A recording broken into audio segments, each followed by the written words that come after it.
magluluto pala kami ngayon ng tuyo. Dito lang sa gilid. Ito si JR. Siguro pag naaamoy ito ng mga kapitbahay namin, malamang nagalit sila sa amin. Si JR ang nagsasahad. Ayun yung dog namin doon.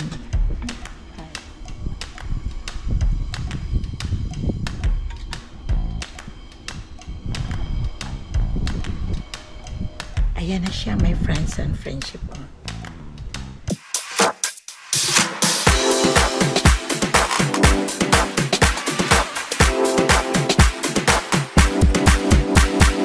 Subscribe na! Welcome back to my channel, my friends and friendship. Good morning dito sa Amerika. At good evening sa inyong lahat dyan. Good day. O kung kahit ano dyan, basta kumusta kayong lahat dyan. At nandito ako ngayon sa backyard. At yung mga nagpapalamig-lamig. Dahil medyo, today is Saturday. Time to Mama Ella relax. Di pa ako nakapag-breakfast. Each time is 9 o'clock because inaantay ko si Papa Dudes. Kasi hindi pa siya lumalabas. Dito lang muna ako dahil hindi naman masarap kasi na mag-isa lang akong kakain ng breakfast. Hindi ko pa alam kung anong aming breakfast today. Pero may plan kami na pupunta kami ng Vallejo at bibili ng pandesal. Ubus na, wala na kaming tinapay. Wala na kaming mga bread. At may available na sasakyan kaya pupunta kami at pipikapin namin ang gamot namin ni Papa Dudes. Si Papa Dudes ay nandoon pa sa bathroom. Kaya ako dito nag-aantay sa kanya. Pero balak kong magsasangag ng dilis at kakain kami ng breakfast na rice at saka dilis. So kumusta ang buhay-buhay ng mga friendship ko dyan? Sana kayong lahat ay okay. Walang sakit. At ipinagdarasal ko na sana bigyan pa tayo ng mahabang buhay at malayo sa sakit at parating in good health. Kung ano man ang problema, huwag niyong dibdibin lahat ang problema. Just only think positive. Huwag tayong magpapadala sa mga problemang walang kwentang problema. Ay friends and friendship, sinasabi ko lang ito parati sa inyo. Dahil tayong mga tao ay hindi tayo nawawala ng problema. Mayroong marunong na tao na mag-absorb ng problema, magdala ng problema. Mayroong mga taong mahina sa problema. At may mga taong diba? Kaya natin ang mga problema, kaya hayaan na lang ninyo. I-enjoy na lang ninyo ang bawat araw.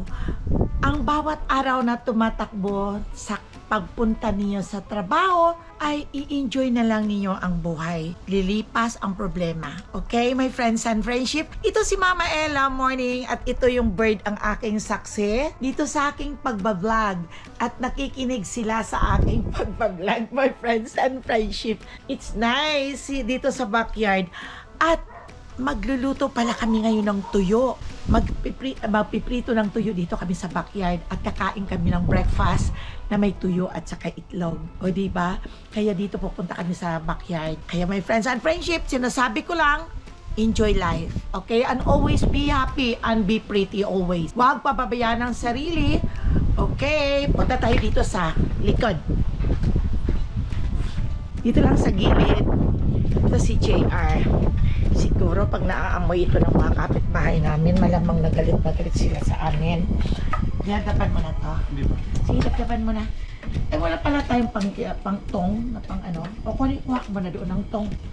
Ako na kuha ka ba ng tong yung pang sikit at magluluto tayo ng ano.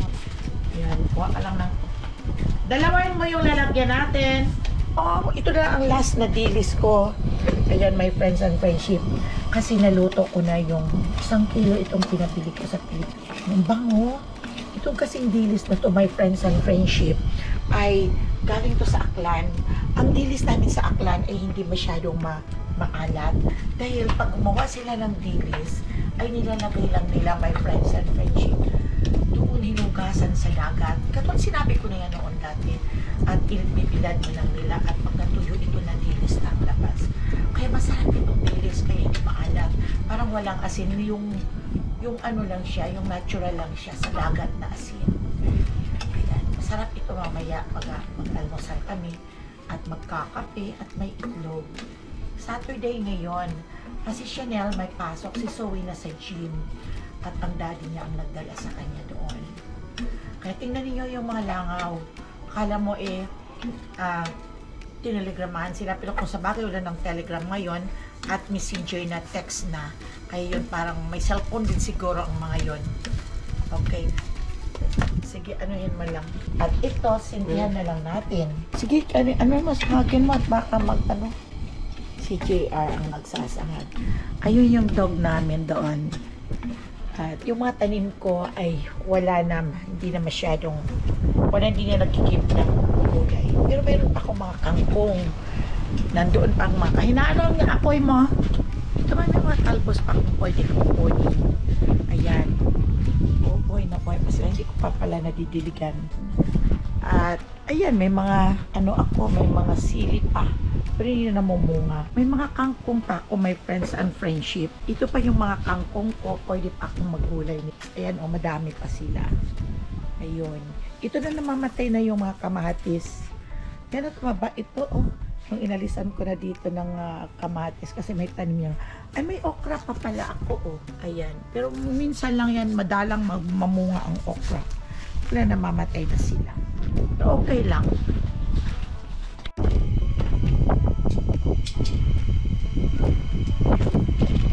Tingnan nyo, my friends and friendship, itong tuyo. Hindi masyadong maalat. Ang tuyo namin ito sa Aklan. Ipiprito ko siya. Ewan, mainit na. Hindi pa masyadong mainit. Pag kailangan malakas.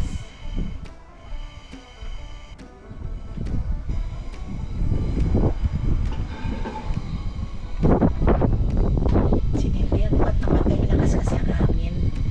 Kailangan pa initin ko muna ito bago ilagay itong tuyo.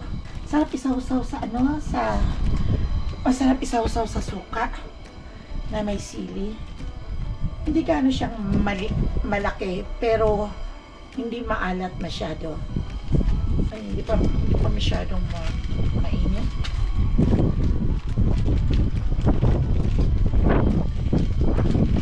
Sarap yung tuyo, no?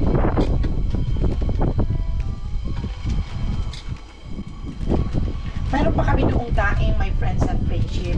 Pero kahapon nagdaing kami.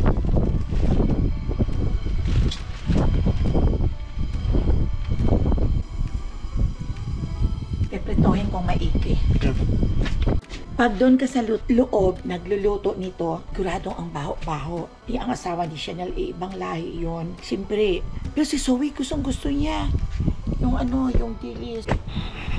Alam mo naman yung apo kong yun, Pilipinong-Pilipino talaga ang dating nun. Kaya ayaw kong doong marap. Buti dito malakas ang hangin. Tingnan nyo, my friends and friendship, ang recycle namin. Iniipon namin yan kaysa sa itapon. Pera yan. Yung recycle na yan.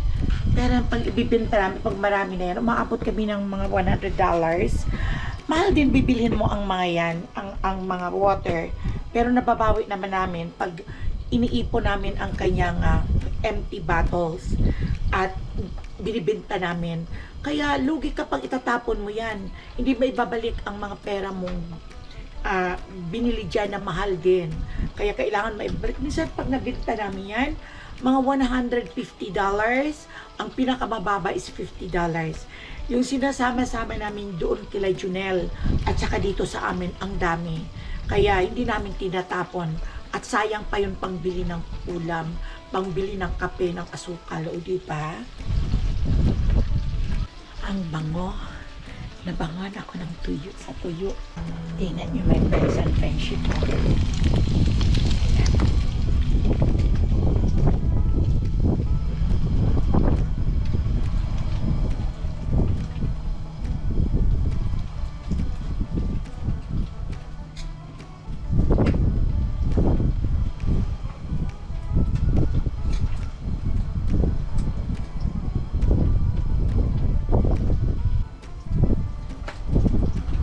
Nagugutom na ako sa amoy pa lang. Alam niyo, my friends and friendship, doon sa Vallejo, pag ganitong umaga, sa mga restaurant ng mga Filipino, may mga tuyo yan sila nakalagay sa parang baso na may takip. Ang presyo yan, pag binili mo yan, is kulang-kulang na $5. Mga liliit lang yung ganyang mga kaliit. At yun, binibili na nakaprito na kagad. Ayan na siya, my friends and friends. Ayan. Kaya dalhin ko na doon sa loob. Sinusundan ako ng langaw. Sinusundan ako. Gusto ito ng langaw eh. Nangangamoy ako. Diba bango na? Kuha tayo ng kamatis, my friends and friendship. Marami akong kamatis. Yung binigay ni Shen. Hinog na itong kamatis ni Shen Pam. Okay, so meron ako dito yung akin. And then sa sarsyado ha.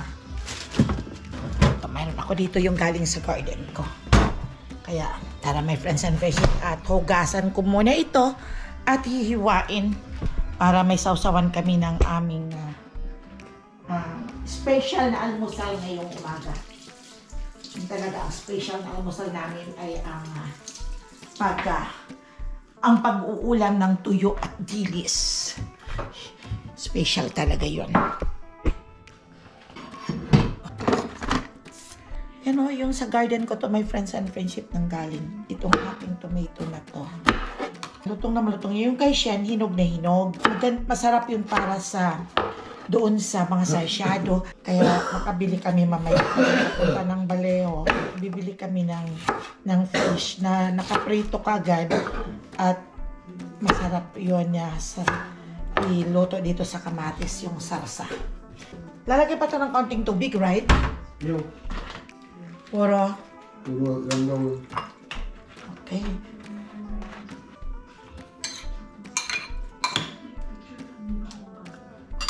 Masarap. Magluluto pa ako ng egg. Gusto mo? Yung. Hindi na. Ayaw na daw niya ng egg. Siguradong marami na namang kanin ang makakain namin ito. Yeah. At meron na tayong sausawan. Magtitimpla na lang ako, my friends and friendship, ng coffee. Wala kaming saging na saba. Kanina, uminom na ako ng coffee. Pero masarap kasi na mag-coffee habang nagpakain ka at tuyo ang ulam. Ayaw mo ng itlog na, hindi na ako magluluto.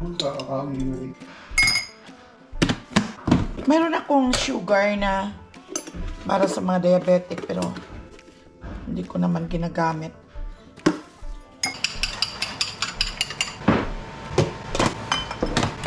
Ayaw ni Papa ng scrambled egg.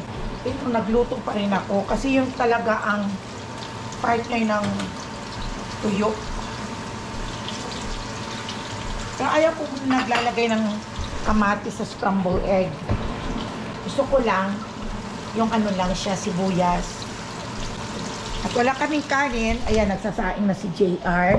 Ilang ano yung takal? Isang ano? Ha? Kasi sabi kay JR, huwag kang maingay. Kasi every time na nagbablog ako, ay papasok siya magsasalita, lakas ng boses. Every time yan na bawat vlog ko. Kasi sabi ko, huwag kang magsalita na nagbablog ako kasi maingay ang, malaki ang boses mo. May tira pa kami noong birthday ko na chicken, yung chicken fillet. Pero hindi na ito makakain, wala nang kumakain. Kaya kung pwede, ay bibigyan lang sa aso yan. Jara, ibigay mo sa dog. And scramble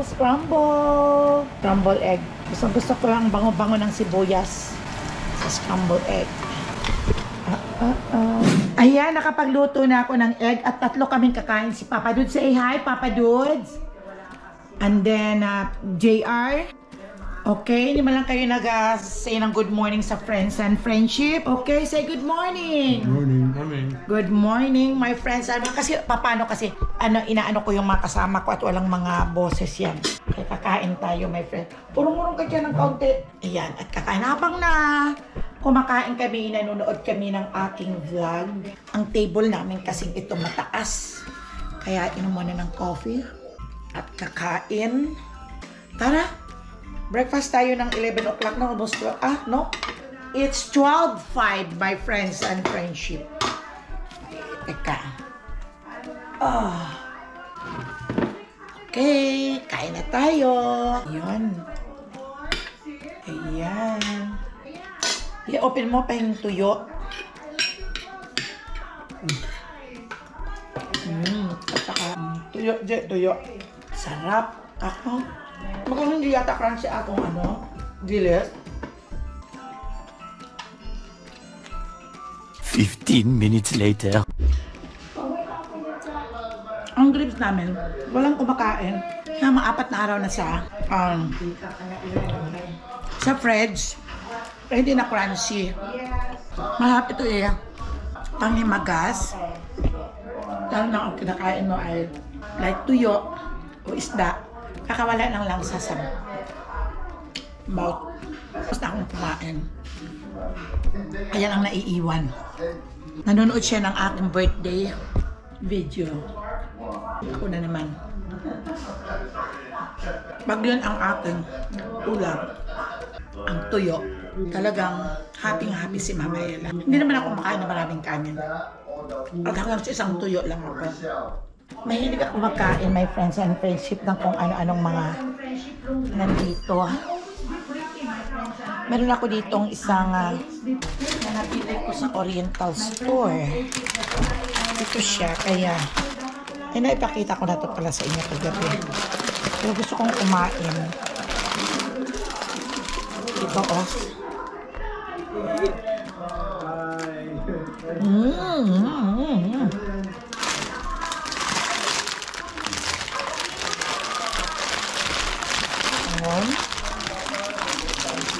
Ganyan lang ako, my friends and friendship.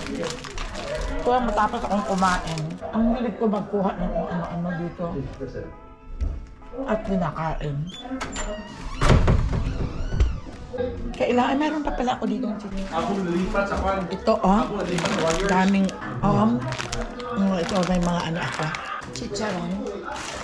At hindi ko na, sarap ito ihalo sa munggo. At mamaya, para may plano ako na,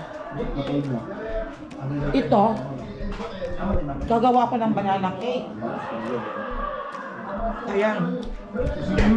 Nasira na kasi ang saging. My friends and friendship, kami ay aalis. Punta muna kami doon sa Vallejo at kukunin ang aming mga gamot. My friends and friendship, punta muna ako ng Vallejo at kukunin namin yung gamot namin. Nakabihis na naman si Mama Ella. It's time to go out ni Inday at saka ni Nonoy. Kaya mainit ngayon ang panahon. Pero kaninang umaga malamig. Pero ngayon mainit. Pero hindi naman kami nagtatagal doon at babalik agad kami. 3 hours later. Welcome back, my friends and friendship. Kararating ko lang. Namili ako ng aming pangangailangan dito. Okay, we'll close. Ako ng mga pangangailangan namin. Wala kasi kami at one time lang kami magkaroon ng sasakyan dito. Kaya ito, nagbili ako ng... Pero yung mga kaya ito ililigpit ko na naman ito. Ito ang mahirap. Kaya kami... Hi, what are you doing, my dear? Nagpipaint siya. Ayaw sumama sa mga magbulang nag-outing. Sabi niya dito lang siya sa bahay. Nagpunta pa ako ng Costco at nagbili din ako ng tubig. Wala kaming tubig. At mura ngayon ang tubig. Ito sa... Bumili ako. At nagpunta din ako doon ako. Daming magasan. Ito hindi ko pa yata ito na... na-dishwash na. Kaya iyan na lang. May mga fish akong nabili. Pero mamaya ko na lang ito. And bumili ako ng yuca. Sabi ni Papa, ito lang daw ang dinner namin. Yung kasaba. Yung isang ganito. 159 ang kanyang pound. Dalawang pinili ko. Mahal din. At ito meron ako nabili. Yung suha. Kasi nasisimula na naman ang mga sipon. Nakabili din ako ng saging. Saging na saba. Bukas, gagawin kong banana cube. Masarap. Ganito ang gusto kong gawing banana cube. Hindi masyadong hinog. May mga isda ako nabili. Mamaya ko nabili. Mamaya ko na ito i-reload. At dalhin ko muna yung dogs. Mga gulay-gulay. Yun lang naman ang pinamili ko, my friends and friendship. At egg, ang mga common needs dito sa bahay, at bread, at saka of course, ang walang kamatayang pandesal na favorite ni Zoe. Yung pandesal, nagmahal na Zoe. Ayan na. Okay. So, that's it for today, my friends and friendship. So, don't forget to sit. Oh, here's Zoe. Tara. Don't forget to like, subscribe, comment down below the box, and hit that notification bell. Bye. Okay, bye, my friends and friendship. Remember, always take care. Bye. And See be you in my handsome. next vlog. Be pretty and be handsome, everyone, sabi ni Zoe.